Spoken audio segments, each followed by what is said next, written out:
russe. Moscou souffle le chaud et le froid. Les bombardements se sont poursuivis et même intensifiés hier sur le nord de l'Ukraine. Dans le même temps, les forces russes se retirent progressivement de la centrale de Tchernobyl. Au nord-ouest de Kiev, la ville d'Irpin a été reprise par l'armée ukrainienne il y a 2 jours. Mais les Russes continuent de bombarder à tout va depuis les forêts avoisinantes. Le reportage de l'envoyé spécial d'Europe 1 en Ukraine, Nicolas Tonev. Un bon combat, c'est lorsque les deux adversaires avancent et reculent et se vantent de leur réussite. Du sang-froid sous le pont détruit d'Irpin, 1 minute de répit, un chef des forces spéciales ramène du front une bonne nouvelle.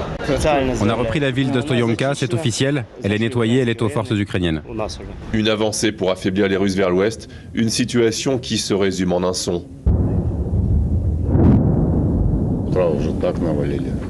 Depuis ce matin, ça balance comme ça. Les Russes utilisent tout ce qu'ils ont, de la calache à l'artillerie lourde. Ils ne savent pas quoi faire ni comment.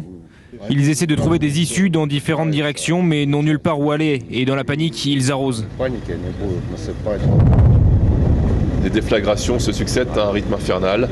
L'un des commandants d'unité résume à sa façon.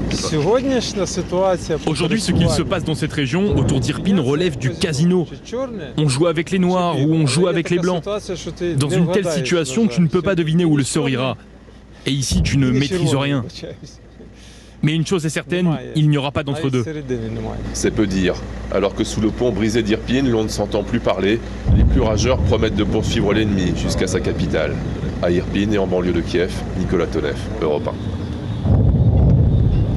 Voilà, dans le sud du pays, à Mariupol maintenant, Moscou annonce un cessez-le-feu ce matin à partir de 9h, heure de Paris. Oui, afin d'évacuer les 160 000 civils encore coincés dans cette ville portuaire assiégée. Direction Zaporijjie, à 250 km au nord-ouest.